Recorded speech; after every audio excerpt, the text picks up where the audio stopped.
Bapak Ibu saudaraku, angkatlah kedua tanganmu tinggi, katakan, kakiku takkan goyah, sebab kekuatan yang darimu selamanya bersamaku.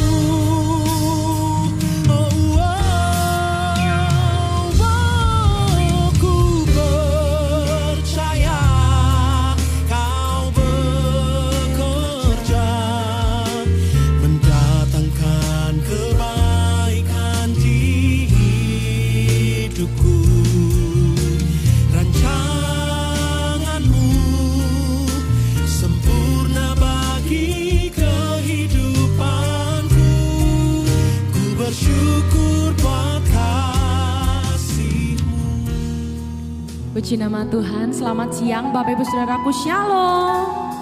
Shalom, haleluya. Siang hari ini mari kita datang kepada Tuhan, membawa hati kita, korban syukur kita kepada Tuhan. Sebab kita percaya kesetiaan dan kebaikan Tuhan tidak pernah berubah dalam hidup kita, amin. Yang percaya boleh lambaikan tangan kita tinggi-tinggi, berikan sorak-sorai yang meriah buat Tuhan kita. Haleluya. Mari sebelum kita mulai ibadah kita tundukkan kepala, kita berdoa.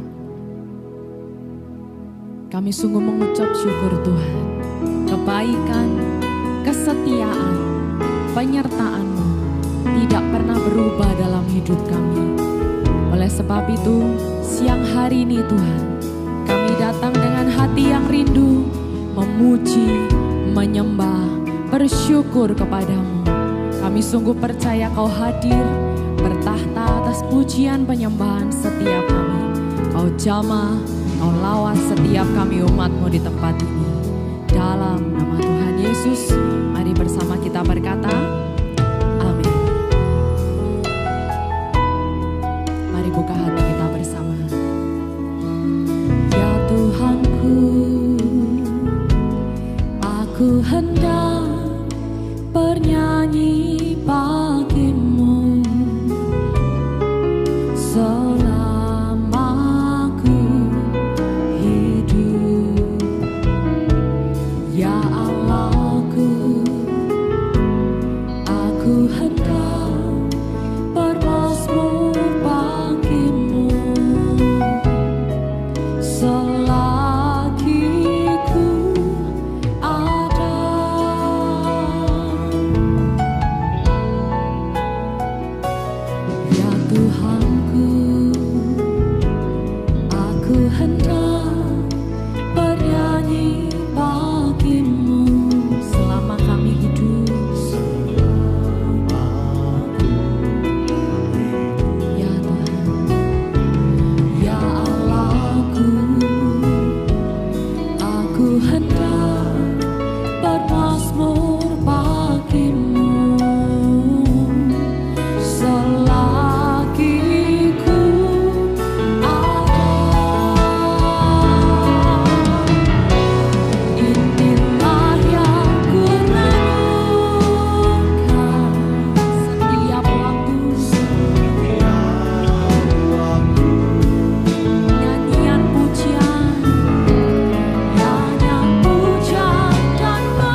Aku hendak bernyanyi selama aku hidup, ya lagu. Aku hendak bermazmur bagimu selagi ku ada. Sekali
Ku bersuka karena pribadimu, karena Tuhan. Kami bawa penyembahan kami.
Lebih daripada berkat, lebih daripada pertolongan, kami mau cari pribadi-Mu siang hari ini Tuhan. Sebab pribadi-Mu yang menjadi sumber kekuatan kami, pribadi-Mu yang menjadi sumber pengharapan kami. Kami mau cari Engkau Tuhan siang hari ini. Mari bersama bukalah kedua tanganmu Bapak Ibu Saudaraku. Mari bawa sembahmu, bawa pujianmu yang terbaik buat Tuhan. Ya lama, haleluya. Kami cari Engkau, kami cari Engkau, Yesus, Yesus.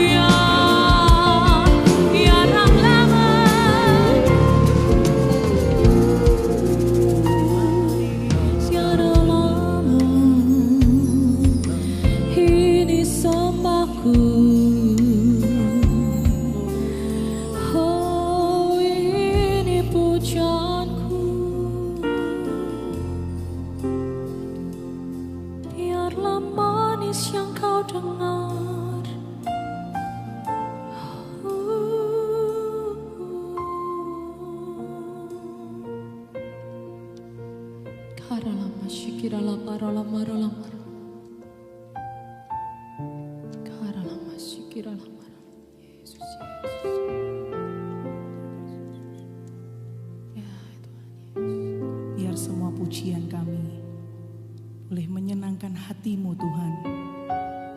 Siang hari ini kami rindu lebih dalam lagi di dalam hadirat-Mu, menikmati perjumpaan kami secara pribadi dengan Engkau. Engkau sumber kehidupan kami. Terima kasih Tuhan. Terima kasih Yesus.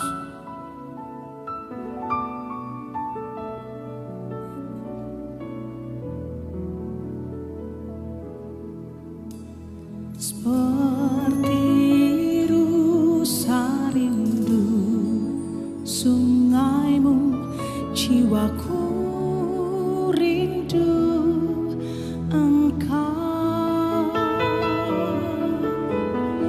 Kaulah Tuhan hasrat hatiku, ku rindu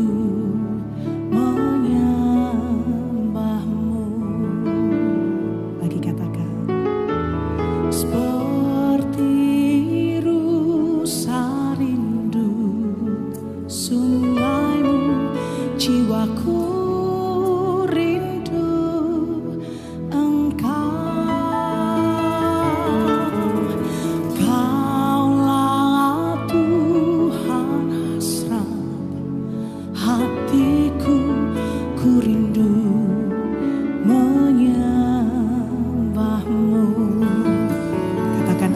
kekuatan.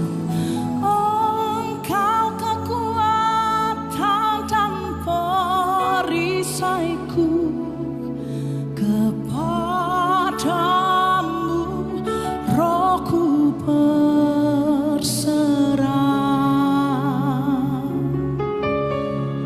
Kaulah Tuhan hasrat hatiku, ku rindu menyembahmu.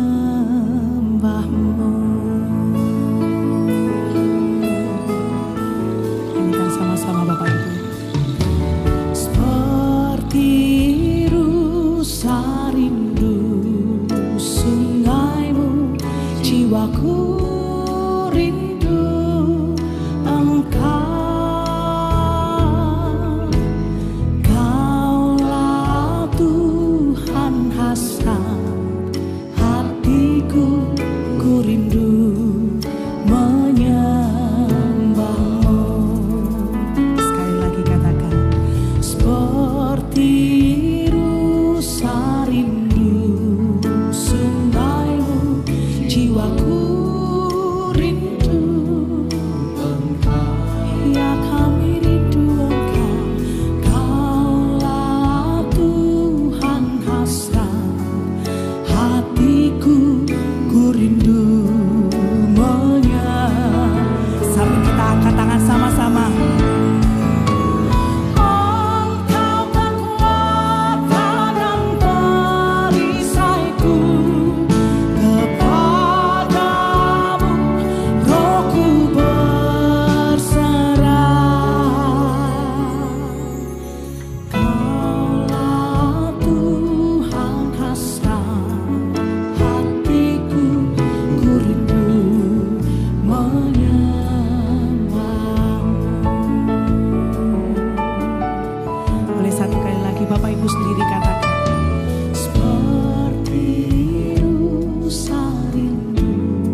Bapak Ibu katakan Yesus, Yesus. Yesus,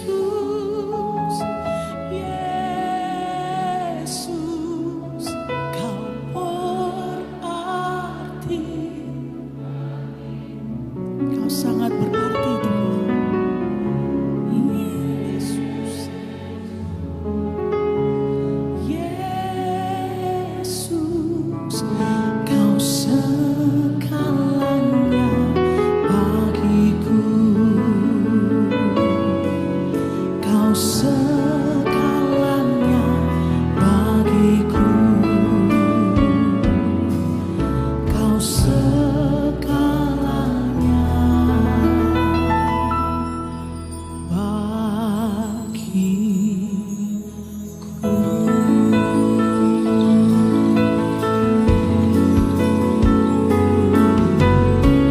Yesus, Kau berarti bagi setiap kami.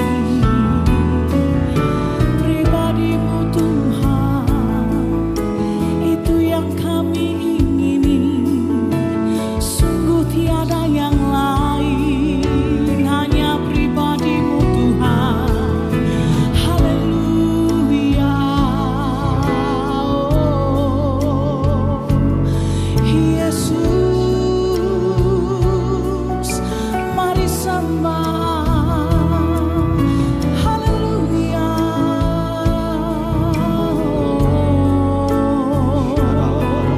Ya, Kau sangat berarti. Kau segalanya. Haleluya. Inilah rindu kami Tuhan. Engkaulah hasrat kami. Sungguh tiada yang lain Tuhan. Hanya pribadimu, hanya pribadimu Tuhan.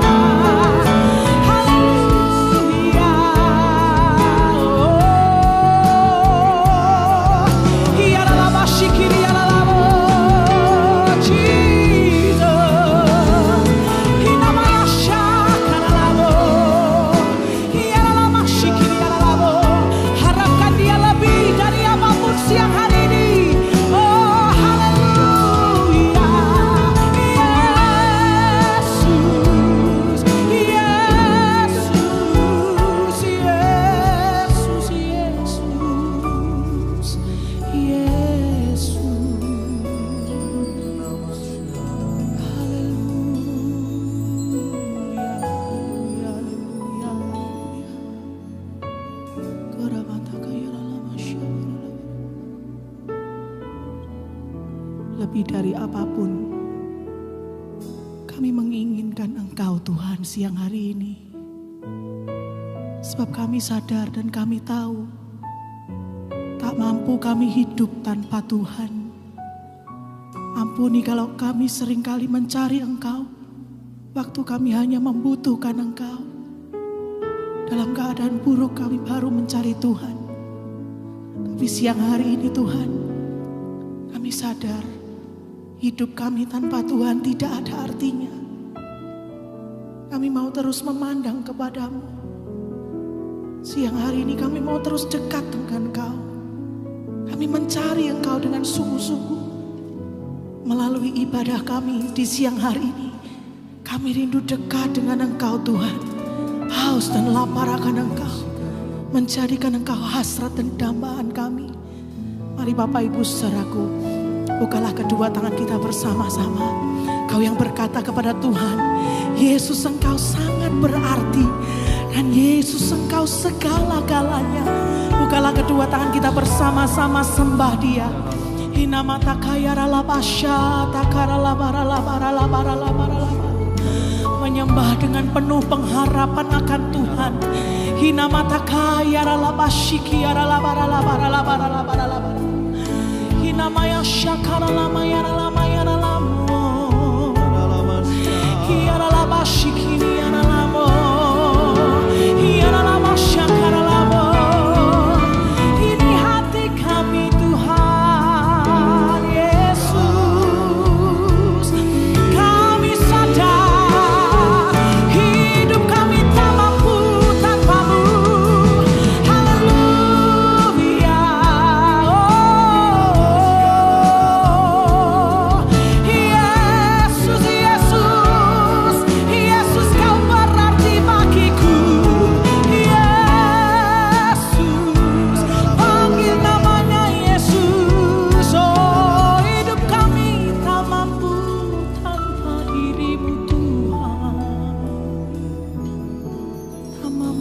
kami tanpamu.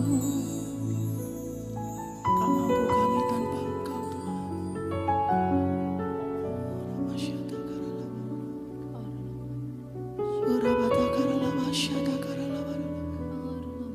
Seringkali kami menukar Engkau dengan yang lain. Tapi siang hari ini, setiap tangan-tangan yang terangkat kepadamu, kami mau rindu Tuhan. Terus menjadikan Engkau segala-galanya di dalam kehidupan kami. Berapa banyak kita rindu menjadikan Tuhan segala-galanya. Angkat kedua tanganmu tinggi-tinggi Bapak Ibu saudaraku. Dan panggil namanya Yesus, Yesus. Dan katakan Engkau berarti bagi kami. Yesus, Yesus, Kau berarti. Panggil namanya Yesus. Yesus, Yesus, Kau segalanya. Lagi Bapak Ibu, sekarang jemaat Tuhan sendiri katakan Yesus, Yesus, Yesus.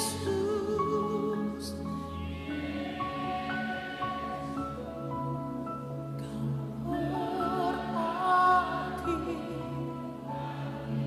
berarti Yesus,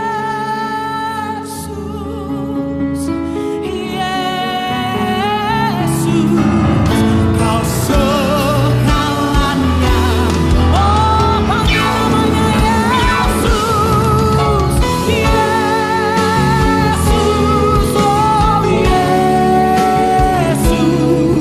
Kau berarti yang bagiku, Yesus, Yesus, Yesus. Kau segalanya. Katakan Kau segalanya. Kau segalanya. Lagi katakan Kau segalanya. Kau segalanya bagiku.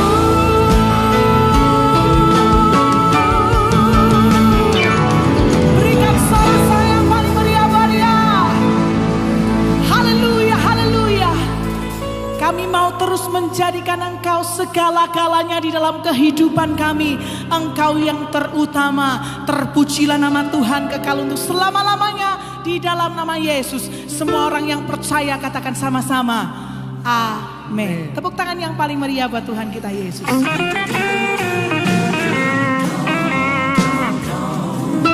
Mari sama-sama bersukacita siang hari ini Bapak Ibu saudaraku. Sebab Tuhan menyertai setiap kita. Katakan, I am weak but thou art strong.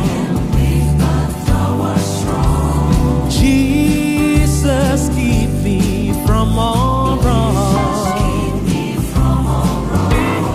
I'll be satisfied as long. Oh, as I walk, let me walk close to thee. Mari katakan, just a closer walk with thee. Granted, Jesus is my plea.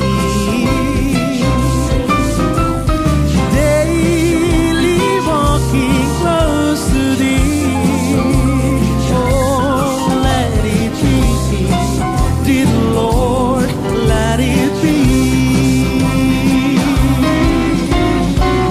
Biar ini semua menjadi doa kita Bapak Ibu saudaraku, bahwa menghadapi segala hal kita mau Tuhan tetap menyertai kita. Amin. Amin. Sekarang katakan when my people life. When my people life is so. Oh, you know time for me will be no more. Guide me gently, save me, oh.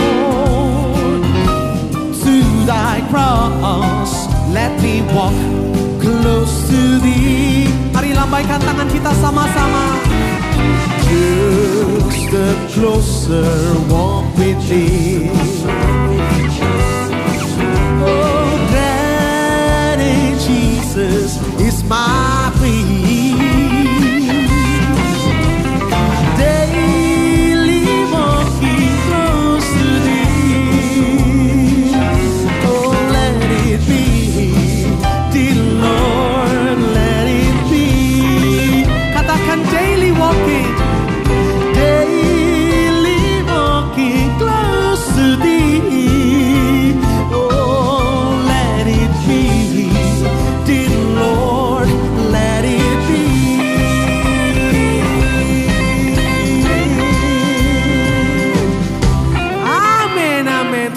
Maria bagi dia. Haleluya. Haleluya. Bapak Ibu Saudaraku, siang hari ini saya rindu mengajak untuk kita membaca satu ayat sebelum kita nanti bernyanyi bersama-sama. Bisa ditayangkan?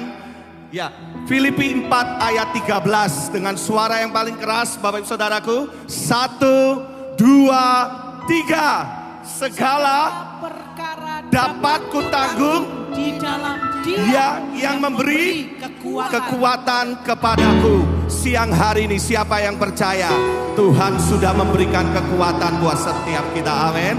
Seperti minggu lalu kita ada satu lagu baru lagi siang hari ini Bapak Ibu Saudaraku. Dan kami rindu untuk kita bernyanyi bersama-sama terlebih dahulu, supaya Bapak Ibu Saudara nanti bisa mengikuti dengan perlahan-lahan. Yang mau katakan yes, Yang mau katakan yes, Segala perkara dapat ku tanggung dalam Dia yang beri kekuatan padaku, bukan karena kuat gagahku, tetapi olehnya jadikan ku pemenang. Lagi katakan, segala perkara dapat ku tanggung dalam Dia yang beri kekuatan padaku, bukan karena kuat gagahku, tetapi oleh Roh-Nya jadikan ku. Sekarang sambil tepuk tangan tinggi-tinggi. Segala perkara dapat ku tanggung dalam Dia yang beri kekuatan. Mana suaranya Bapak Ibu? Bukan karena kuat gagahku, tetapi oleh Roh-Nya jadikan ku pemenang. Sama-sama katakan pemenang. Pemenang. Tepuk tangan yang paling meriah bagi Dia.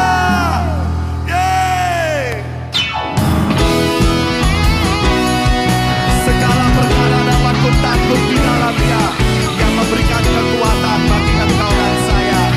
Siang hari ini mari sama-sama belajar. Tak menyerah hadapi rintangan di hidup, mau berdiri teguh di dalam Dia. Katakan, karena ku tahu hidupku ada di tangan, aman di dalam lindungannya. Boleh sama-sama lambaikan tangan kita. Segala perkara dapat ku tanggung dalam Dia yang beri kekuatan padaku, bukan karena kuat gagahku, tetapi oleh Roh-Nya jadikan ku pemenang. Lagi, segala perkara dapat ku tanggung dalam Dia yang beri kekuatan padaku, bukan karena kuat gagahku, tetapi oleh Roh-Nya jadikan ku apa? Pemenang. Semua pemenang.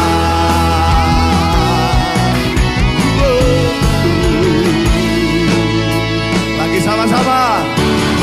Tak menyerah hadapi rintangan di hidupku, ku mau berdiri teguh di dalamnya. Karena ku tahu hidupku ada di tangannya, aman di dalam. Boleh sama-sama lambaikan tangan kita tinggi-tinggi semua. Segala perkara dapat ku tanggung dalam Dia yang beri kekuatan padaku, bukan karena kuat gagahku, tetapi oleh Roh-Nya jadikan ku pemenang. Lagi, segala perkara dapat ku tanggung dalam Dia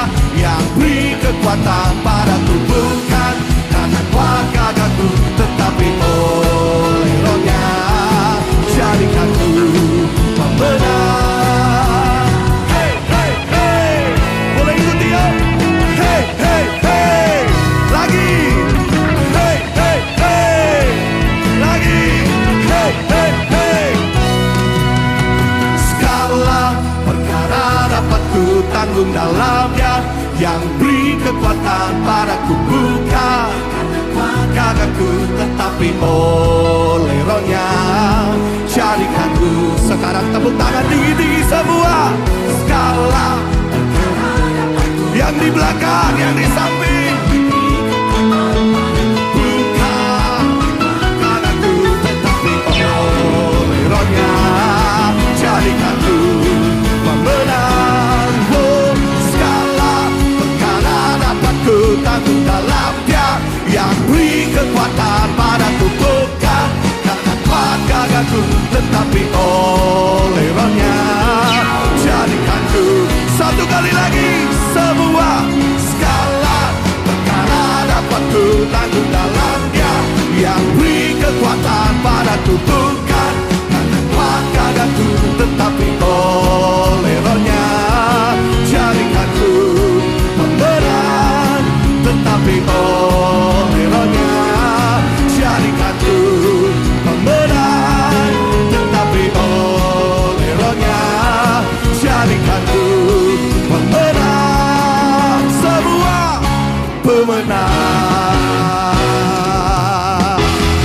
Tepuk tangan yang paling meriah bagi Dia.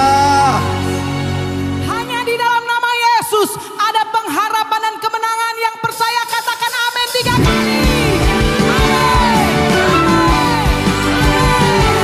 Sorak-sorak yang paling meriah. Nyanyi dengan semangat Bapak Ibu Saudaraku. Firman terang di jalanku, beri saya iman di setiap waktu. Semua lindungiku dari segala, tak pernah ku ragu karena Dia bersamaku, setia menjaga dengan kuasa mulia. Hanya di dalam namanya Yesus Dia sumber pengharapan di sepanjang hidupku. Hanya di dalam kuasa-Nya pasti tersedia kemenangan bagiku selama-lamanya. Oh, selamanya. Nyanyikan lagi. Katakan kebenaran. Kebenaran yang bebaskan. Katakan selalu. Untuk apa Bapak Ibu? Untuk hadapi segala tantangan. Semua katakan tinggi-tinggi.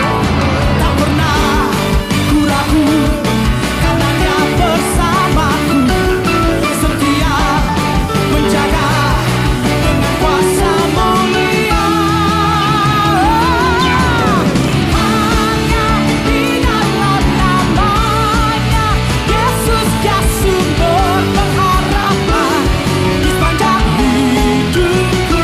Hanya di dalam kuasa-Nya pasti tersedia kemenangan bagiku selama-lamanya.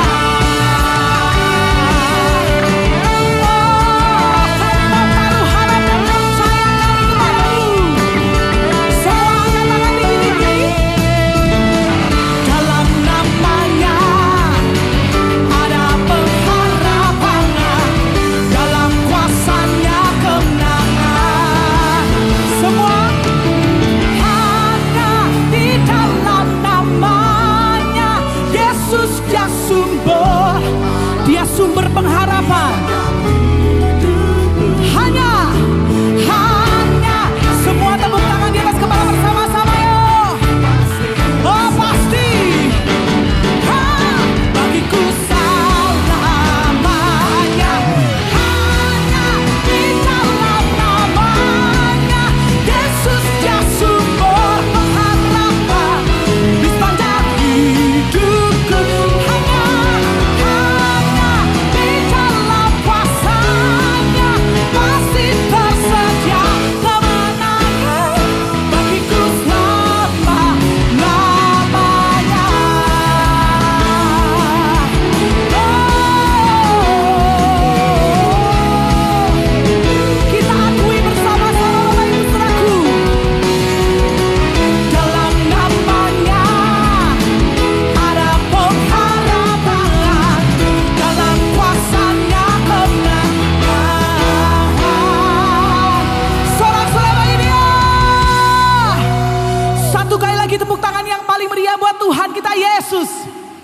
Haleluya. Silakan duduk kembali Bapak Ibu Saudaraku.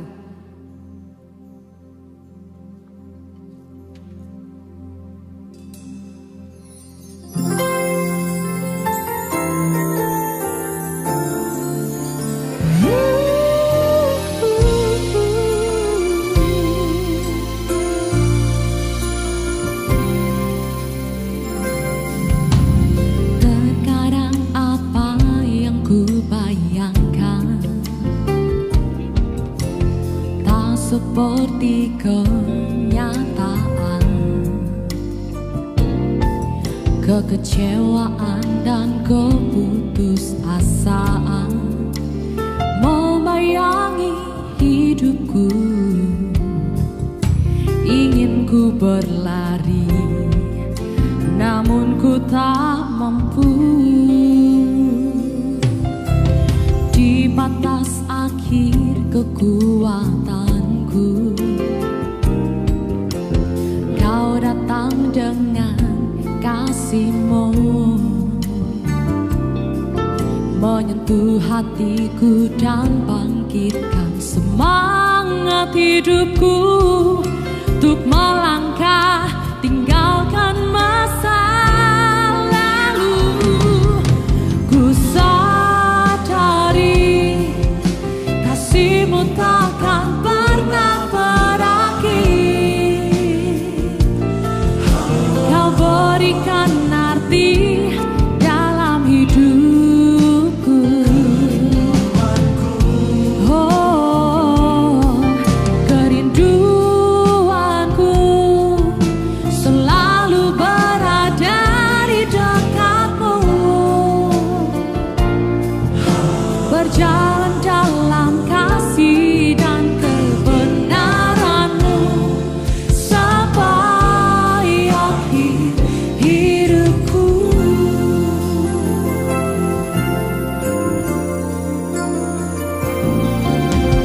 Kini tiada lagi keraguan,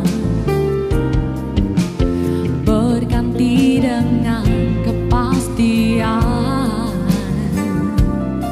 Sungguh Kau jawaban hidupku, Kaulah harapanku, hanya diri-Mu satu di dalam hatiku. Ku sadari kasih-Mu takkan pernah berakhir. Kau berikan arti dalam hidupku. Oh, kerinduanku selalu berada di dekat-Mu, berjalan dalam kasih dan kebenaran-Mu sampai akhir hidupku.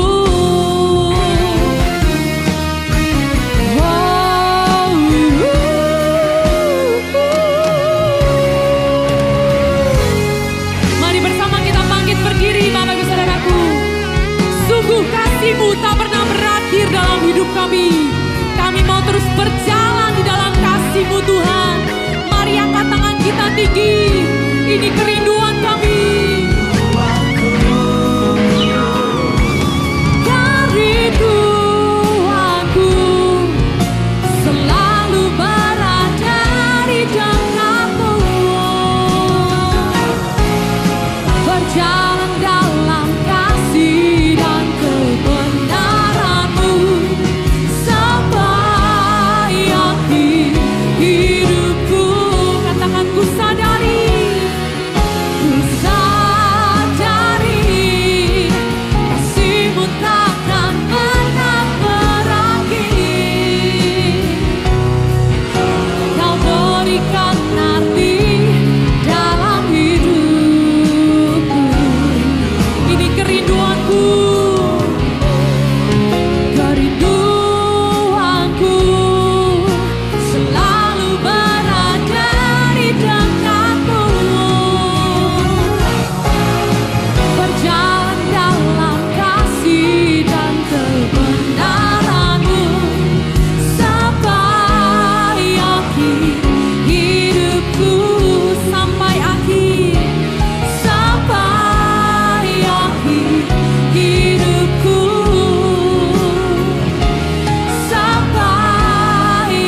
Tuhan, kami mengucap syukur oleh karena kami boleh menyanyi. Kami boleh mengungkapkan akan apa yang kami imani. Dan kami percaya Tuhan berkenan untuk ibadah ini. Oleh karena kami lakukan semuanya ini sebagai persembahan dari hati kami kepadamu Tuhan. Tuhan tahu bahwa banyak di antara kami yang datang ke gereja dengan pergumulan-pergumulan pribadi yang belum selesai. Dan kami tidak tahu betapa beratnya yang kami alami satu demi satu. Tetapi Tuhan adalah Allah yang peduli, yang mengerti akan kesusahan kami, pergumulan kami. Dan Tuhan juga mengerti akan kelemahan kami. Tuhan tolong kami supaya melalui kebaktian pada siang hari ini, kami boleh memahami satu aspek yang mungkin kami perlukan untuk kami menghidupi akan hidup yang Engkau berikan kepada kami. Dengarkan seluruh sembahyang kami dan tolong kami Tuhan. Oleh karena hanya di dalam nama Tuhan Yesus Kristus kami sudah berdoa. Amin. Silakan duduk. Saudara, hari ini saya akan membaca satu bagian daripada surat kiriman Rasul Paulus kepada jemaat di Korintus. Jadi saudara, ada 13 surat dan kepada jemaat Korintus sebetulnya Paulus mengalami banyak kesulitan. Oleh karena Paulus sendiri kadang-kadang itu ditolak, dilecehkan. Bahkan kerasulannya dicurigai. Jadi saudara, kadang-kadang Paulus itu serba salah. Dan pada saat dia berhadapan dengan jemaat Korintus yang masih banyak berkanjang di dalam dosa, Paulus kadang-kadang itu kehilangan akan kata-kata untuk bisa disampaikan. Nah, di dalam 2 Korintus pasal yang ke-10, dia mulai dengan keluhan seperti ini. Bahwa kamu pikir bahwa aku ini takut bertemu muka dengan kamu. Tapi jangan paksa aku untuk berani menunjukkan diriku. Waduh, suatu kata-kata yang sangat personal sekali saudara. Tetapi lebih dari itu saya ingin membaca satu bagian daripada 2 Korintus pasal 10 ini. Di mana dia mengatakan kalimat seperti ini di dalam ayatnya yang kelima. Kami mematahkan setiap siasat orang dan merubuhkan setiap kubu yang dibangun oleh keangkuhan manusia. Yaitu untuk menentang pengenalan akan Allah. Dan kami menawan segala pikiran dan mentaklukkannya kepada Kristus. Sulitnya untuk difahami. Oleh karena Paulus sebetulnya sedang berhadapan dengan jemaat yang menilai dia ini sudah mulai berpikir tidak rohani. Jadi Paulus dinilai berpikir duniawi. Oleh karena apa? Oleh karena di dalam pasal-pasal sebelumnya Paulus itu mengajak jemaat juga mencontoh akan gereja di Makedonia yang rela memberikan uangnya membantu akan jemaat di Yerusalem yang lagi kelaparan, kesusahan gitu ya. Nah, sehingga inginkan supaya jemaat Korintus mencontoh yang sama. Nah, mereka tidak suka. Apalagi di dalam pasal sebelumnya Paulus itu ingin supaya jemaat Korintus itu mulai sekarang itu ikut mendukung pelayanan rohani. Nah, itu yang disebutkan oleh Paulus. Mereka menduga Paulus ini sekarang pikirannya uang terus. Sehingga orang duniawi ini. Tapi Paulus sadar sekali bahwa dirinya barangkali punya pikiran-pikiran yang dinilai seperti itu. Tetapi dia ingin supaya semua pikiran manusia itu ditaklukkan di bawah pikiran Kristus. Nah, saudara, jadi khotbah hari ini saya ingin kita berpikir apa itu beda pikiran manusia dengan pikiran Kristus. Pikiran manusia kadang-kadang bisa baik sekali saudara. Misalnya saja saudara ingin supaya anak saudara itu sukses di dalam kehidupan. Masa tidak baik? Ya, saudara-saudara barangkali berhadapan dengan orang tua, ayah atau ibu yang kena kanker. Lalu saudara menginginkan sungguh-sungguh pertolongan Tuhan supaya mama atau papaku disembuhkan. Masa itu pikiran tidak baik? Gitu. Jadi saudara di dalam hidup ini sebetulnya Alkitab itu memberikan banyak contoh untuk kita waspada terhadap apa yang kita pikirkan. Oleh karena segala pikiran yang baik belum tentu benar. Jadi pikiran baik itu hak kita untuk memikirkannya. Tetapi belum tentu benar. Dan Alkitab mengingatkan bahwa banyak sekali contoh dalam Alkitab. Pada akhirnya manusia harus belajar mengerti. Kalau mereka itu menjadi orang yang percaya, Iman kepada Tuhan Allah itu seharusnya membuat mereka itu memikirkan bahwa yang mereka butuhkan di dalam kehidupan ini tidak ada yang lain kecuali Allah sendiri. Sehingga di dalam Lukas pasal 18, Tuhan Yesus mengatakan, masakan kamu tidak ingin seluruh dunia ini? Tapi ingat, jikalau seluruh dunia ini diberikan kepadamu, tetapi kamu kehilangan akan keselamatan, untuk apa? Nah, ini kata-kata Tuhan itu bukan berarti kita tidak perlu butuh akan uang, butuh akan sukses, butuh akan kesehatan, juga tidak. Tetapi Tuhan mengingatkan ya, bahwa sebetulnya kita hidup di dunia dan hidup di dunia dengan waktu yang jahat. Nah, kita ingat bahwa ada dua macam waktu, dan Alkitab itu berisi dua macam penyingkapan. Jadi penyingkapan yang Allah itu singkapkan seringkali ada dalam konteks waktunya Allah yang namanya kairos. Di dalam waktunya Allah, Allah berkuasa menetapkan segala sesuatu sesuai dengan kehendaknya. Oke? Tetapi Alkitab juga berisi mengenai realita bahwa Allah yang seperti itu rela mengosongkan dirinya yang namanya kenosis. Di dalam Filipi pasal 2 disebutkan Allah mengosongkan dirinya. Untuk apa? Untuk menjadi seperti kita. Menemani kita menjadi manusia Yesus Kristus yang hidup di dalam waktunya kita, yaitu kronos. Nah, waktu kronos itu ada detik, ada menit, ada jam, ada hukum sebab akibat. Nah, di dalam waktu kronos yang Efesus pasal yang kelima sebut, kamu hidup di dalam waktu yang jahat. Oleh karena apa? Kita hidup dalam dunia yang sudah berdosa. Sehingga di dalam waktu kronos, konteks kehidupan yang saudara dan saya hidupi, Tuhan bukan penentunya satu-satunya. Yang terjadi dalam hidup ini bisa terjadi oleh karena 6 kemungkinan. Dan Tuhan bukan penetapnya. Jikalau kita itu menderita penyakit kanker misalnya, jangan kita pikir Tuhan yang menetapkan. Tuhan yang menghendaki. Sehingga saya bisa minta kepada Tuhan supaya menyembuhkan. Hati-hati kita. Oleh karena apa? Oleh karena apa yang Tuhan kehendaki aja di dalam hidup ini 90% tidak pernah terlaksana. Tuhan menghendaki setiap orang Kristen mengabarkan Injil. Nah, siapa yang nurut? 0,1% saja yang nurut. Tuhan menghendaki setiap orang Kristen itu mendoakan musuh. Nah, siapa yang nurut? Barangkali yang nurut 0,1% saja. Tuhan menghendaki setiap orang Kristen belajar Alkitab. Supaya mengenal firman Tuhan. Belajar dengan sungguh-sungguh. Yang nurut siapa? Mungkin cuma 0,5% aja.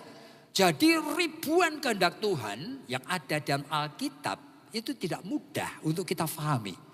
Oleh karena apa? Oleh karena kehendak Tuhan yang disingkapkan pun belum tentu terlaksana. Nah, termasuk tanda petik, bahkan jikalau Tuhan menghendaki supaya hidup kita itu hidup di dalam kesehatan, kemakmuran, kebahagiaan. Hidup keluarga yang bahagia dan harmonis. Tuhan menghendaki itu. Tuhan tidak menghendaki saudara itu kena penyakit kanker atau apa yang sampai mati saudara itu begitu menderita. Tetapi saudara hidup di dalam dunia waktu kronos. Di dalam waktu kronos Tuhan itu melihat Maria dan Marta yang sedih oleh karena Lazarus yang meninggal. Yesus Kristus ikut menangis. Meskipun pada akhirnya Yesus juga membangkitkan Lazarus. Tapi tidak berarti oleh karena Yesus pernah membangkitkan Lazarus. Lalu setiap orang yang menderita menghadapi kematian. Kalau kita minta Tuhan akan menyembuhkan juga tidak begitu.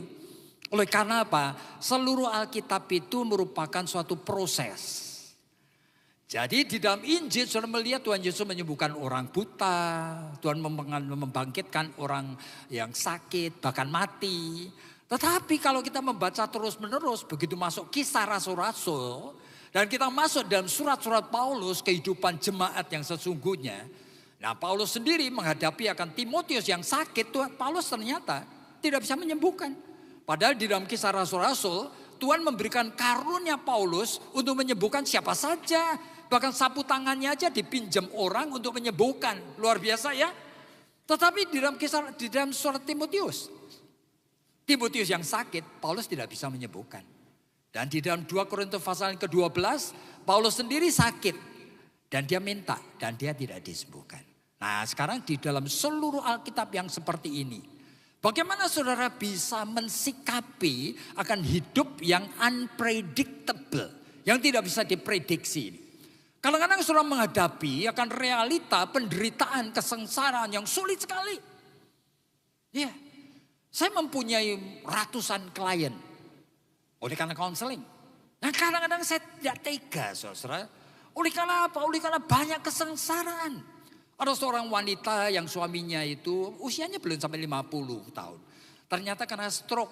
Sekarang istri dengan 3 orang anak itu harus menafkahi hidup. Dan you tahu dia mencoba apa? Jualan kue-kue basah. Oke? Dia cerita kepada saya ini sudah jalan hampir setengah tahun. Selalu yang dikembalikan itu lebih dari 70%. Tidak laku. Jadi untuk makan aja tidak cukup. Ya. Lalu bagaimana, apa saya harus bertahan? Nah ini persoalannya. Saudara, saya menjumpai akan banyak sekali kasus. Ya, seorang keluarga, ya kan, keluarga baik-baik gitu loh. Kemudian anaknya dikirim ke Amerika. Nah setelah 3 tahun kuliah di Amerika, rupanya dia itu tidak kuliah. Dia bahkan keluar kemudian kerja di salon. Nah papa mamanya pikir ngapain ya anakku ini di sana. Laki-laki kok kerja di salon. Ternyata suatu hari anak itu mengatakan mau pulang. Nah ketika dijemput di airport, di bandara itu, anaknya membawa seorang laki-laki. Orang Hispanic, orang Meksiko. Dan mengatakan ini kekasihku. Jadi mengatakan kepada orang tuanya, I'm a gay. Saya orang homo, LGBTQ. Jadi papanya bingung, gay itu apa? Nah, sekarang sudah jalan 6 tahun nih. Tiap hari papanya doa, mamanya doa, berpuasa, minta. Tuhan tolong sembuhkan anakku ini. Masa itu permintaannya salah? Hati-hati.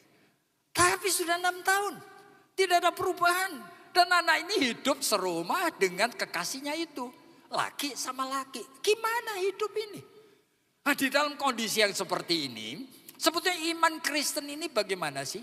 Nah, saudara, kira-kira 4 abad sebelum Kristus. Itu sebetulnya sudah ada filsuf-filsuf yang terkenal, ya kan? Bukan cuma Socrates, Plato, tetapi ada filsuf yang namanya Epicurus. Yang sampai nanti zamannya Tuhan Yesus, kalau saudara membaca dalam Kisah Rasul-Rasul, saudara akan ketemu bahwa Rasul-Rasul itu berdebat dengan orang-orang Epicurus dan orang-orang Stoik. Itu 2 kelompok filsuf, saudara. Nah, Epicurus ini kira-kira 4 abad sebelum Kristus. Nah, dia orang Yunani. Dan dia itu mencoba untuk menanya kepada Tuhan, kalau Tuhan itu baik, kenapa ada kesengsaraan? Kenapa orang itu menderita, sakit, ada yang kelaparan sampai mati? Kenapa seperti ini? Kenapa orang menghadapi aniaya yang seperti ini? Lalu dia mengajukan 2 kata. Nah, Allah yang kita sembah itu dia memakai willing. Allah itu memang mau, yang punya keinginan, dan able, yaitu mampu. Mau dan mampu. Nah, dia tanya kepada Tuhan, engkau itu Allah yang willing, mau menyembuhkan oleh karena engkau penuh kasih. Tapi jangan-jangan kamu tidak mampu. Jadi willing but not able. Atau kamu sebetulnya tidak mau. Kamu Allah yang jahat. Meskipun kamu mampu menyembuhkan. Jadi tidak willing meskipun able. Atau kamu itu adalah Allah yang tidak willing dan tidak able. Kamu tidak mampu dan tidak mau. Jahat banget kamu. Untuk apa menyembah Allah seperti kamu itu? Tapi yang keempat dia mengatakan, seharusnya Allah itu willing and able. Yaitu mau dan mampu. Tapi kenapa ada kesengsaraan? Dan tidak ada jawabannya. Kenapa mamaku kena cancer? Begitu menderitanya sampai mati. Kenapa? Kenapa? Sehingga Epicurus mengusulkan, tidak usah mikir mengenai Allah. Oleh karena sulit difahami. Lebih baik hidup ini kita nikmati aja. Lalu dia mengatakan, besok kan kita mati. Jadi ajaran yang namanya hedonism, belajar untuk menikmati hidup. Oleh karena apa? Tidak usah pikir-pikir mengenai Allah. Nah sekarang persoalannya.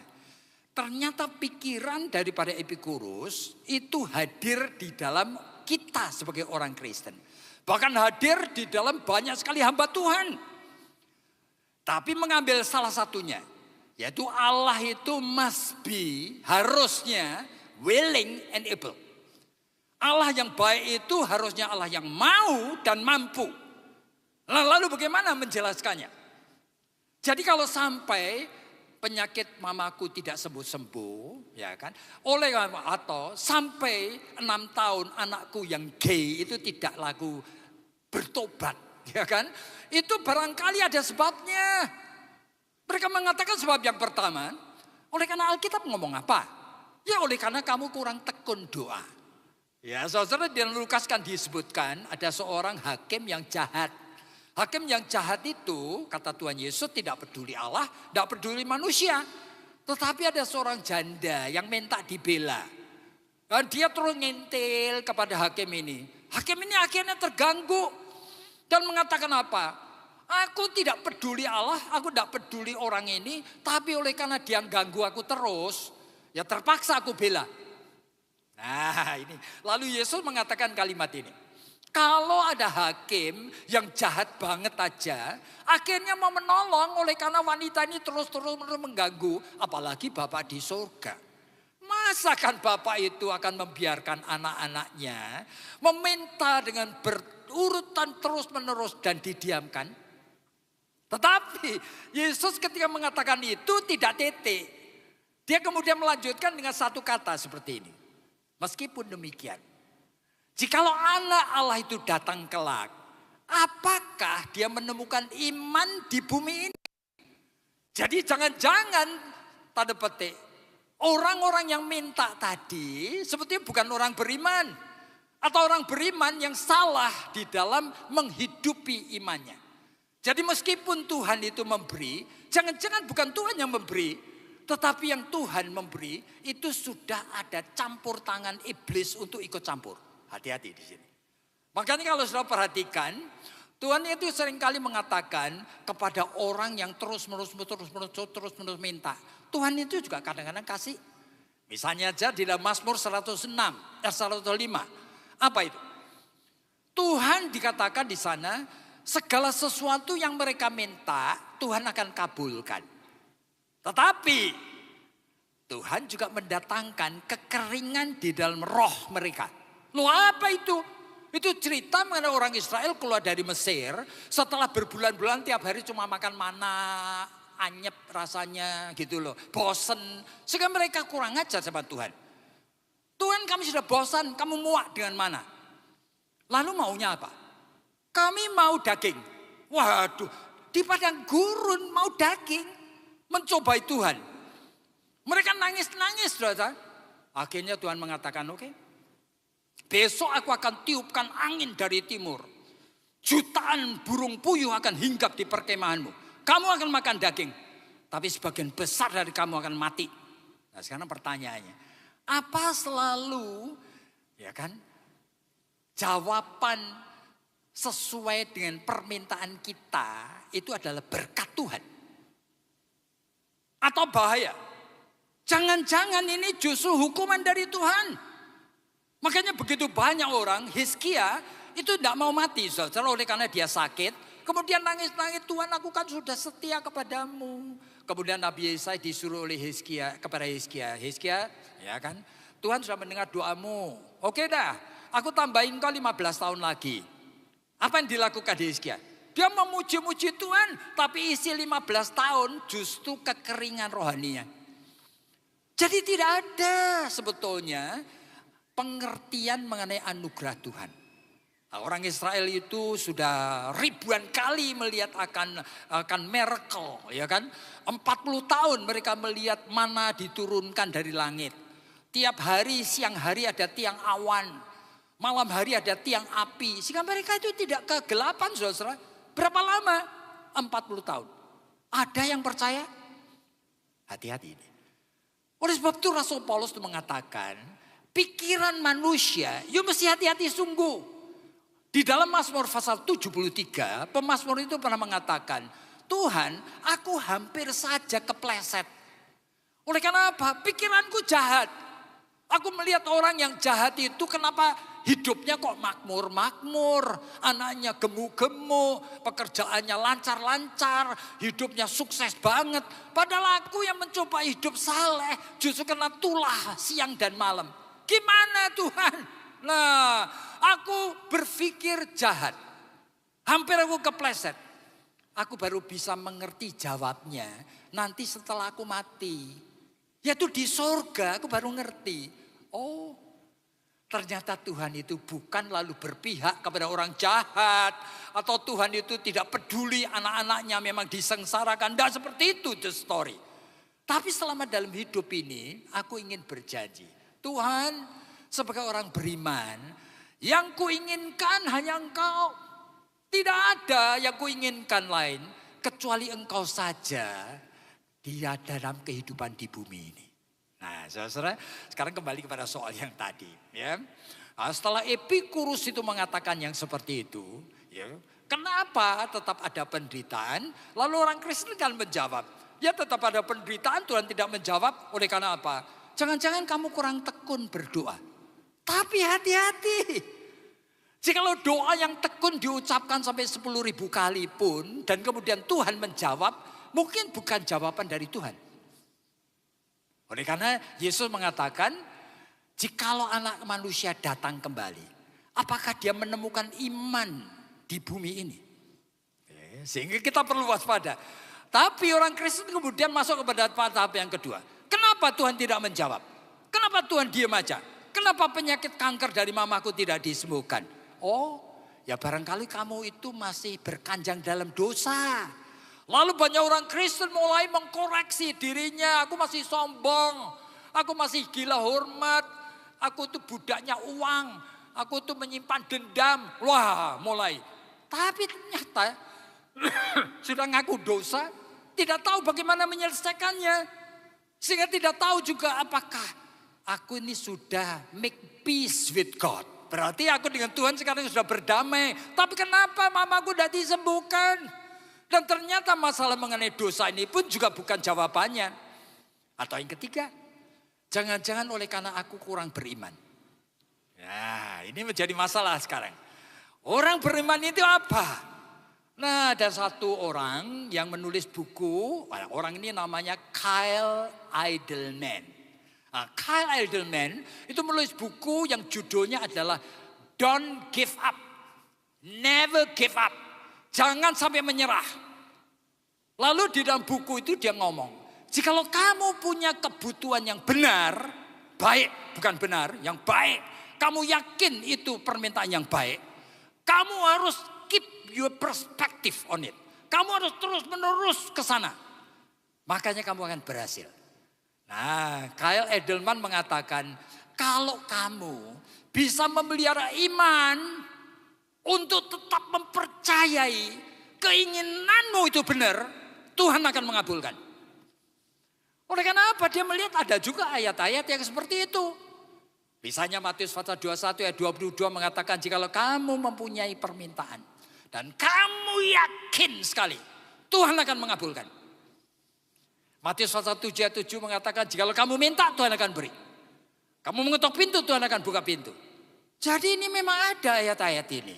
Tapi membaca Alkitab, saudara jangan lupa ayat-ayat yang lain. Jadi saudara, ini Kyle Edelman itu mengajarkan jikalau kamu keep perspektif. Ya kan? Kamu ingin dapatkan sesuatu. Mamaku kena cancer, aku akan tidak pernah goyang. Minta pagi, siang, malam dengan puasa. Tuhan pasti mengabulkan. Jikalau kamu bisa memelihara iman yang terus percaya, permintaanmu betul akan dikabulkan. Saya pikir benar, tidak benar. Bagaimana ini? Apa yang perlu kita sikapi sekarang? Nah, saudara perhatikan tadi. Ya, contoh-contoh tadi. Ya, dia ada seorang gadis, oke? Dan dia tuh pacaran. Mulai dari SMA dia pacaran sampai di universitas pada barangkali semester ketiga, keempat. Ternyata pacarnya itu ngomong terus terang. Aku sudah suka wanita lain. Jadi hubungan kita putus sampai di sini. Dia sekarang pergi dengan wanita lain. Wanita ini saya kenal, anak gadis ini. Dia percaya penuh kekuatan doa. Dan dia mengatakan, Persis seperti yang Idleman tadi katakan. Jikalau aku bisa memelihara iman untuk tetap percaya bahwa laki-laki yang aku cintai itu akan kembali kepadaku, Tuhan akan mengabulkan. Dia doa lebih dari 3 tahun. Sekarang pertanyaannya, benar, tidak benar, boleh, tidak boleh, gimana kita tahu? Makanya Paulus mengingatkan, hati-hati dengan pikiranmu. Oleh karena pikiran ini harus ditaklukkan ke bawah pikirannya Kristus. Tidak segala sesuatu yang baik itu benar. Oleh karena kita hidup dalam dunia kronos, waktu yang jahat, time is evil. Ya, sehingga kita perlu waspada. Sebetulnya apa sih yang kamu butuhkan dari Tuhan? Kenapa engkau membutuhkan Allah? Dan apa yang kamu butuhkan dari Allah? Kenapa engkau membutuhkan Tuhan? Dan apa yang kamu butuhkan dari Tuhan? Jikalau yang kita butuhkan dari Tuhan adalah kebutuhanku saja, maka iman itu seperti melayani kebutuhanku, bergeraknya sentripetal ke dalam. Tetapi kalau iman yang sejati, bergeraknya tuh sentrifugal, keluar. Jadi oleh karena itu, kalau kita mau perhatikan ya, orang-orang ateis saja. Misalnya aja orang seperti Abraham Maslow, ya kan? Dia mengatakan bahwa manusia itu semakin lama semakin dewasa, tingkah lakunya aneh. Ketika dia itu maturity, kematangan pribadinya di bawah, kebutuhannya, aku ingin mendapatkan material dan fisikal, dapat punya uang banyak, sehat, dan punya pacar yang cantik, punya sukses dalam hidup, begitu. Tapi begitu aku itu sudah menjadi lebih dewasa, meskipun masih butuh uang, sebetulnya kebutuhanku sudah bergerak menjadi security, rasa aman. Dan pada saat aku itu menjadi lebih dewasa lagi, kebutuhanku berubah lagi menjadi love and belongingness. Dan menjadi lebih dewasa lagi, kebutuhanku menjadi self-esteem. Lalu menjadi lebih dewasa lagi, sekarang kebutuhanku seperti Mahatma Gandhi, estetika. Aku rela untuk mati menderita jikalau aku boleh membahagiakan orang lain. Aku rela berkorban. Jadi manusia itu sebetulnya naturnya itu memang luar biasa sekali. Semakin dewasa orang semakin rela untuk berkorban dan memberi. Nah itu orang non-Kristen pun mengerti. Apalagi jikalau kita itu belajar dari Alkitab. Makanya kita bisa heran bukan? Kalau deretan daripada Ibrani pasal 11 itu cerita apa? Semua orang beriman. Tetapi disebutkan mereka tidak mendapat apa yang Allah pernah janjikan sama mereka. Oleh karena apa? Roma pasal 8 ayat 29 mengatakan mereka semua sedang dibentuk untuk menjadi serupa dengan gambar Kristus Yesus. Di dalam kehidupan yang di kronos ini, demi untuk mematikan dosa, kadang-kadang Tuhan mengizinkan penderitaan. Kadang-kadang Tuhan mengizinkan kesengsaraan. Nah, kembali kepada apa yang tadi Kyle Idleman tadi katakan. Jadi kemungkinan juga, ya kan, oleh karena kita diajar supaya kita itu bisa keep on perspektif. Tanpa sadar, saudara kita bisa terjebak dalam cara berpikir itu terus. Nah, makanya perlu sekali kita itu waspada. Oleh karena apa? Oleh karena sebetulnya pikiran seperti ini, itu pikiran yang baik yang dipakai oleh iblis. Saudara mulainya dari mana? Sebetulnya tahun 1952, itu ada seorang hamba Tuhan yang sebetulnya itu menulis suatu buku yang menarik gitu ya. Oleh karena hamba Tuhan itu dikagumi oleh Billy Graham, saudara-saudara, yang namanya Norman Vincent Peale. Nah, Norman Vincent Peale itu menulis suatu buku yang judulnya adalah Positive Thinking. Power of Positive Thinking. Kekuatan cara berpikir yang positif. Begitu hebatnya buku itu sampai Ronald Reagan, Presiden Amerika itu mengundang Norman Vincent Peale untuk kasih kuliah sama dia. Padahal kan Billy Graham, pendeta besar itu sampai mengatakan di hadapan ribuan akan hamba Tuhan kalimat seperti ini. Di panjang sejarah Kristen, tidak pernah ada orang yang memberikan sumbangan yang signifikan di dalam sejarah kekristenan more than Norman Vincent Peale. Berarti tidak ada orang bisa memberikan suatu sumbangan untuk kehidupan kekristenan lebih baik daripada pikiran Norman Vincent Peale. Pikirannya apa? Positive thinking. Itu artinya kamu jangan pikir negatif. Itu yang dipakai oleh Kyle Edelman tadi. Yaitu jikalau kamu bisa berpikir positif, maka hidupmu pasti sukses. Dan saya perhatikan gereja-gereja besar di seluruh dunia. Semua mengikuti ini. Saya pernah 2 kali kebaktian, bahkan mengikuti akan khotbahnya lebih dari 10 kali.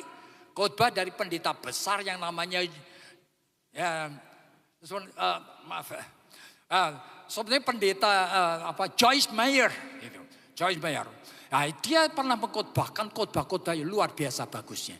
Tetapi kalau ketika saya perhatikan, tidak pernah mengkhotbahkan mengenai salib. Ya, pendeta-pendeta besar seperti Kenneth Copeland dan sebagainya tidak pernah mengkhotbahkan mengenai salib. Selalu mengkhotbahkan mengenai positive thinking.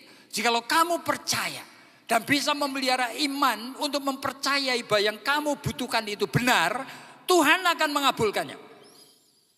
Dan contoh-contohnya menarik, saudara. Oleh karena apa? Oleh karena di dalam kehidupan orang Kristen banyak orang-orang yang berhasil seperti itu.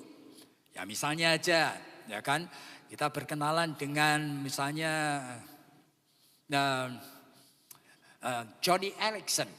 Johnny Erickson Tada itu dari keluarga kaya. Dia kerjaannya suka sekali naik sepeda kuda balap, rock climbing dan sebagainya. Pada suatu hari Johnny Erickson itu pada usia 17 tahun, dia mencoba terjun diving. Ternyata ngapain? Dia kena daerah yang dangkal sehingga patah tulang lehernya. Yang bergerak cuma kepalanya aja, sekarang sini sampai ke bawah itu oleh karena quadruple, dia lumpuh. 2 tahun dibalik seperti itu untuk belajar supaya tulangnya itu bisa disambung. Selama 2 tahun dia marah sekali kepada Tuhan. Dia mengutuki Tuhan, dia tidak mau percaya kepada Tuhan. Dia pengen mati, minta bunuh diri. Pelan-pelan setelah 2 tahun Tuhan mulai melembutkan hatinya. Kemudian dia mulai belajar baca Alkitab. Lalu mulai dia itu belajar untuk melukis, memakai mulutnya, lukis. Ternyata lukisannya bagus sekali. Dan bukan cuma lukisannya laku dijual kemana-mana dan dikagumi orang. Tetapi dia itu bahkan ngapain? Menulis buku lebih dari 20 buku. Saudara. Orang lainnya mengetikkan. Tetapi pikirannya encer sekali. Dan dia menjadi penginjil ke seluruh dunia. Jadi meskipun dia positive thinking, Tuhan jangan pikir bahwa Tuhan menyembuhkan, lalu kemudian dia bisa jalan, lalu dia bisa kemana-mana sendiri. Enggak, sampai sekarang dia cuma duduk di kursi roda.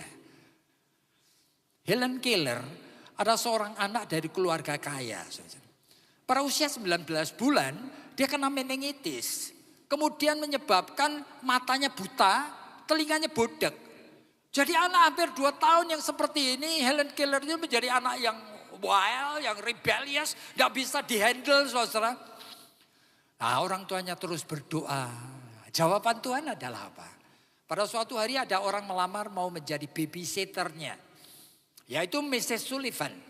Nah, Mrs. Sullivan ini ternyata sabar sekali, saudara. Dia ngajarin anak yang matanya buta, kupingnya budek, ini sulit sekali. Diperkenalkan dengan air, dengan daun, dengan bunga, dengan apa? Disentuh-sentuhkan.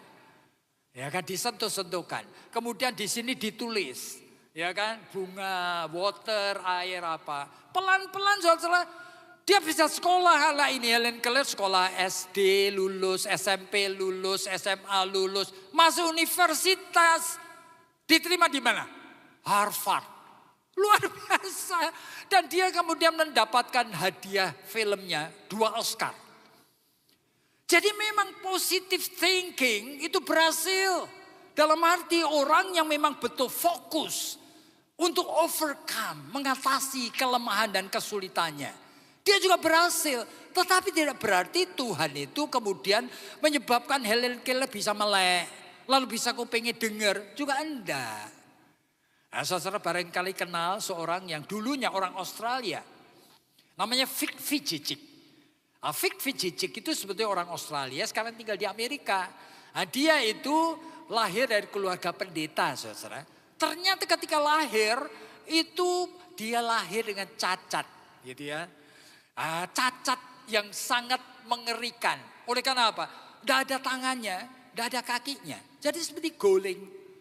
Dan ibunya sampai melihat aja tidak berani, saudara. Tapi setelah sekian bulan, ya, pelan-pelan seluruh keluarga itu bersatu. Mereka mencoba untuk mendidik Fik Vijijik, ya kan, yang tidak punya tangan sama sekali, tidak punya kaki ini. Dan sekarang dia menjadi salah seorang motivator yang terbaik di dunia. Dia menjadi penginjil keliling kemana-mana, duduknya di kursi roda, tidak punya tangan, tidak punya kaki. Tapi punya istri, punya anak-anak, saudara. Jadi positive thinking itu so powerful. Kalau orang itu betul fokus, potensi yang ada pada dirinya akan hidup. Tapi ketika saya mendengarkan dan membacakan hal-hal seperti ini, saya juga harus objektif. Ini orang-orang percaya. Apa betul memang positive thinking itu merupakan resep yang Tuhan beri supaya orang Kristen itu punya pikiran seperti tadi. Kalau aku bisa memelihara iman untuk terus percaya bahwa yang ku minta itu betul, Tuhan akan mengabulkan. Betul? Ternyata bukan cuma orang Kristen, saudara-saudara. Nah, saudara pernah melihat film? Judulnya 127 Hours. 127 jam. Itu film sungguh-sungguh. Ya, seorang yang bernama Aaron Ralston. Nah, saudara nanti lihat di dalam Google ya. Aaron Ralston. Dia seorang rock climber. Ya, pada suatu hari pergi ke Utah di daerah Amerika sana. Dia solo climb. Naik ke bukit-bukit yang berbatu-batu itu sendiri. Ternyata terpleset dia. Masuk di antara jurang. Terpleset bersama dengan batu besar itu gelondong. Nyepet tangannya. Waduh, dia kecepet, tarik tidak bisa karena batu itu gede sekali. Berapa lama dia kecepet? 127 jam. Lebih dari 5 hari. Dalam keadaan sudah putus asa, apa yang dia lakukan? Dia ngambil pisau lipatnya. Tangannya sendiri yang kanan itu pelan-pelan diketok, saudara, dipotong. Darah nguacur, tidak karu-karuan. Akhirnya dia jatuh ke bawah, dia merangkak dengan darah yang tidak karu-karuan itu. 3 kilometer dia ketemu rumah orang. Nah, dia tertolong, saudara. Dibawa ke rumah sakit. Sekarang dengan tangan palsu seperti itu, ya kan? Dan dia menjadi rock climber lagi. Jangan nanti lihat filmnya. Tetapi ini bukan orang Kristen. Jadi ada orang Kristen yang ditolong Tuhan, positive thinking. Sehingga apa yang dia inginkan tercapai, ada orang non-Kristen. Berarti apa? Berarti ini bukan common, bukan special grace. Bukan anugerah khusus yang diberikan Tuhan spesial untuk orang percaya. Nah, ini namanya common grace. Anugerah umum yang Tuhan berikan kepada siapa? Kepada individu-individu yang memang mempunyai survival instinct yang strong. You ngerti maksudnya? Ada orang mempunyai dorongan insting untuk survive yang strong sekali. Kepada mereka ini tidak ada hubungannya dengan special grace. Sehingga kita perlu hati-hati. Pada saat kita bisa memahami akan realita hidup yang kompleks ini. Saudara sama seperti Paulus harus belajar untuk apa?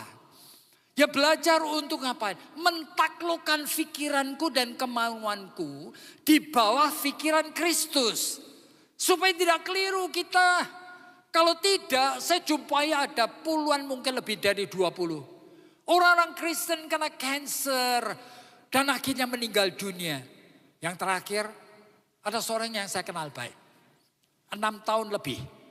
Dan sekarang pada hari-hari terakhir, kansernya sudah menjalar kemana-mana. Saya datang ke rumah sakit, saya bisikin, saya tanya dia. Apa yang kamu doakan? Kalau kamu ngomong sama Tuhan tuh ngomong apa? Apa omonganmu sama dengan omonganmu tahun yang lalu? Dia jujur sambil nangis. Sama. Ya itu apa? Tuhan, aku pengen sembuh. Dan aku percaya Tuhan bisa menyembuhkan aku. Dalam hati, kasihan orang ini. Oleh karena dia tidak ngerti. Bahwa hidup ini tidak diukatur oleh hukum seperti itu. Kalau Tuhan mengasihi aku dan Tuhan bisa. Aku kalau minta dengan tekun Tuhan akan mengabulkan. Oleh karena Tuhan mengasihi aku dan Tuhan bisa. Kalau aku itu beriman, Tuhan pasti akan menyembuhkan. Waduh, hati-hati saudara. Oleh karena apa? Oleh karena Tuhan ingin ada orang-orang tertentu. Justru menjadi suatu kesaksian yang luar biasa. Sama seperti Paulus tidak disembuhkan. Dan dia tanya kepada Tuhan. Ayub, mula-mula juga dia tidak mengerti apa ini, kenapa aku tidak ada salahnya kok aku menderita seperti ini. Oleh karena dia tanya. Tuhan mulai menyingkapkan kehendaknya. Oleh karena Tuhan menyingkapkan kehendaknya, dia bisa menyaksikan sesuatu yang tidak masuk akal. Seperti Paulus mengatakan, justru di dalam kelemahan, Kristus itu nyata sekali. Aku menjadi makin kuat sekali di dalam imanku kepada Kristus. Tidak terbayang jikalau Tuhan menyembuhkan Paulus. Meskipun dalam pikiran Paulus, dia kalau sembuh dia akan lebih efektif di dalam pelayanannya. Tetapi apa yang dipikirkan Paulus sadar. Hal yang baik belum tentu benar. Yang tahu itu cuma Tuhan. Lalu bagaimana kita di tengah dunia ini? Saudara, jangan kita itu percaya begitu aja pikiran kita yang baik pasti benar. Oleh karena itu ya kita belajar sama seperti Paulus. Yaitu menyerahkan akan pikiran kita di bawah pikiran Kristus. Bagaimana caranya? Saudara Agustinus itu bapak gereja itu mengatakan ada 4 hal. Ya, kamu dan saya, jikalau kita itu adalah anak Tuhan, seharusnya kamu dan saya itu punya yang namanya gratia, yaitu anugerah bahwa kamu diselamatkan. Di mana Roh Kudus itu hidup di dalam tubuhmu. Orang yang mendapat gratia, Roh Kudus itu pasti akan menggelisahkan dia untuk mempunyai anugerah kedua, yaitu notisia. Notisia itu apa? Yaitu anugerah. Kalau aku membaca Alkitab, aku notice, bisa mengenali kebenaran Tuhan yang Tuhan mau singkapkan itu seperti apa. Jadi kalau ada orang membaca Alkitab sampai 2-3 kali, tapi saudara tidak mendapat penyingkapan Tuhan, notisia itu saudara tidak pernah alami. Ini bukan hanya sekedar baca Alkitab. Ini sama seperti ratapan dari Yeremia itu yang selalu merindukan Tuhan new every morning. Setiap pagi engkau selalu menyediakan firman yang baru. Jadi notisia itu adalah anugerah Tuhan. Oleh karena Tuhan adalah Allah yang hidup, yang selalu ingin menyingkapkan firman-Nya setiap hari kepadamu. You menginginkan itu apa enggak? Ini anugerah kedua. Makanya jikalau orang mendapat gratia, menginginkan notisia, itu akan mirip seperti jemaat Berea yang ada dalam Kisah Rasul pasal 17 itu loh. Jadi membaca Alkitab menyelidiki dan pengen tahu dan bertanya. Menggumuli sampai Tuhan menyingkapkan sesuatu. Dan anugerah yang ketiga adalah asensia. Yaitu setelah orang mengerti apa yang Tuhan singkapkan, Tuhan menyediakan anugerah untuk kita itu learn to rely on. Artinya apa? Belajar untuk nurut. Nurut apa? Nurut kepada firman yang Tuhan sudah singkapkan. Nah, hidup ini seperti ini. Jadi setelah saudara belajar nurut, saudara akan mendapat anugerah keempat. Yaitu experience-nya. Yaitu saudara akan punya pengalaman kehadiran Tuhan dalam hidupmu. Nah, bagi orang yang sudah masuk di dalam tahapan seperti ini, mereka itu yang bakal ngerti. Pikiranku itu memang sesuai dengan Tuhan atau enggak. Tapi kalau saudara belum memasuki tahapan ini, saudara sampai kapan aja confused, bingung. Mamaku sakit kanker, aku harus berdoa siang dan malam, aku harus puasa. Aku yakin jikalau aku bisa memelihara iman untuk tetap percaya, mamaku pasti disembuhkan. Nah itu bahaya. Saudara-saudara, jangan kita berpikir dengan pikiran kita sendiri, meskipun pikiran kita sendiri itu baik. Oleh karena yang baik belum tentu benar. Oleh karena kita tahu yang benar itu adalah apa yang Tuhan sediakan, seharusnya kita belajar. Mulai hari ini untuk apa? Untuk kita itu mengalami kehadiran Tuhan yang nanti akan memberikan kepada kita pikirannya. Bagaimana caranya? Saudara, beberapa waktu yang lalu, ketika belum COVID ya, saya pernah share di tempat ini. Saya mempunyai seorang pembantu rumah tangga, itu sudah tua, umurnya 80 lebih. Ya, lalu dia ngomong kepada kami selalu, minta waktu sehari itu sembahyang 5 kali. Saya mengatakan boleh aja, oke. Pada suatu hari saya tengok di kamarnya, lagi ngapain mbok tua ini? Oh, dia mau sembahyang itu cuci muka, cuci kuping, lalu ngapain? Dia kemudian siapkan karpetnya. Setelah itu ngapain? Pakai kudungnya. Setelah itu tersungkur dia. Saya kaget. Saya orang Kristen, mengenal Allah yang hidup. Apa saya lakukan itu? Saudara ingin sekali mengerti apa yang Tuhan mau singkapkan. Tapi ada di antara saudara yang punya waktu setiap hari tersungkur di hadapan Tuhan sendiri. Dan kita mengatakan, aku orang berdosa Tuhan. Aku membutuhkan Engkau. Tuntunlah hidupku ini. Aku kadang-kadang punya pikiran yang aku yakin baik. Tapi belum tentu benar. Dan kita belajar untuk dituntun oleh Roh Kudus sendiri. Hidup ini seperti ini. Di tengah waktu yang jahat. Kita tidak mengerti apa yang seharusnya kita sikapi dengan iman kita kepada Tuhan Yesus. Biarlah hari ini kita bersama-sama belajar sesuatu. Dan mulailah hari ini kita itu bersama-sama menjadi satu kelompok orang percaya. Yang akan menghadirkan sesuatu dinamika kehidupan rohani yang baru. Melalui GBI Nginden di tempat ini. Kiranya Tuhan dipermuliakan melalui kehidupan kita. Kita tunduk kepala dan kita berdoa. Mari kita berdoa. Tuhan, kami tahu kami lemah. Kami tahu kami semua orang berdosa. Kami punya banyak sekali kebutuhan. Dan kami kadang-kadang tidak mengerti apa itu sesuai dengan kehendak-Mu. Tetapi Tuhan, hari ini kami belajar. Kami boleh belajar untuk menyesuaikan diri dengan Engkau sendiri. Jangan tinggalkan kami Tuhan dan tolong kami. Supaya kehidupan kami menjadi kumpulan dari orang-orang yang makin menyenangkan Engkau. Oleh karena hanya di dalam nama Tuhan Yesus Kristus kami sudah berdoa. Amin.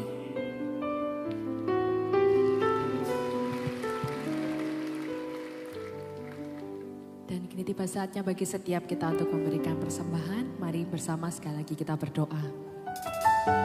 Kami bersyukur untuk kebenaran firman yang sudah kami dengar, yang sudah menegur, memberkati setiap kami, menguatkan setiap kami Tuhan. Mampukan kami untuk menjadi pelaku-pelaku firman-Mu agar hidup kami tetap terus menyenangkan hati-Mu. Dan juga untuk hamba firman-Mu, Bapak Pendeta Yakub yang sudah menjadi berkat untuk setiap kami. Tuhan, kiranya Tuhan yang tambah-tambahkan pengurapan, hikmat, biarlah pelayanannya, pekerjaannya, semuanya boleh memuliakan nama Tuhan. Dan kini tiba saatnya bagi setiap kami untuk memberikan persembahan. Kiranya Tuhan yang memberkati tangan-tangan yang memberi. Kami sungguh rindu memberikan dengan hati yang sukacita, hati yang tulus. Karena kami sungguh mengasihi Engkau. Di dalam nama Tuhan Yesus, mari bersama kita berkata, amin.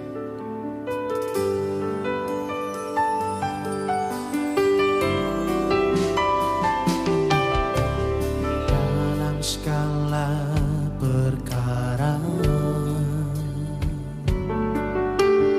Tuhan punya rencana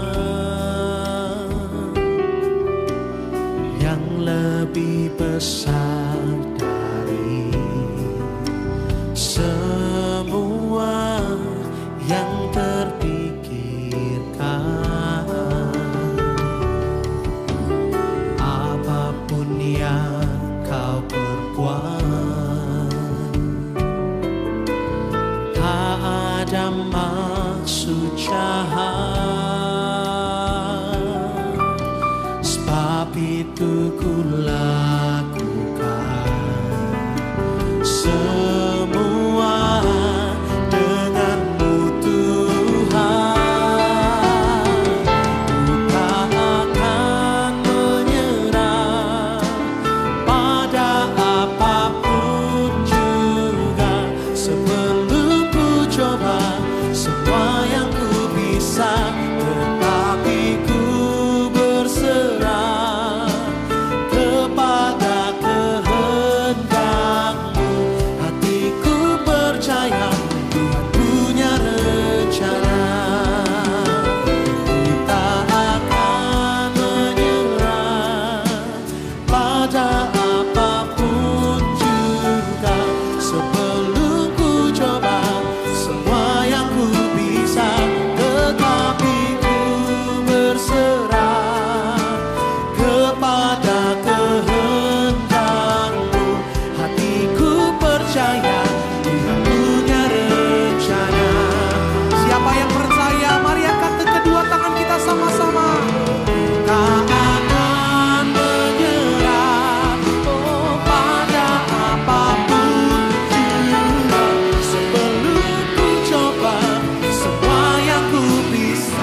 Yesus, jemaat yang dikasihi Tuhan dengan iman, terimalah rahmat anugerah dari Aba Bapa Allah kita.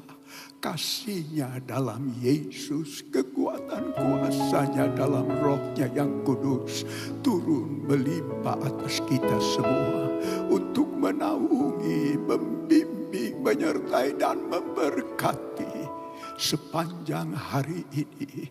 Maranatha, Yesus datang, bahkan sampai selama-lamanya. Dalam nama Yesus, semua yang percaya sama-sama kita berkata, amin. Selamat sore, Tuhan Yesus sertai dan berkati.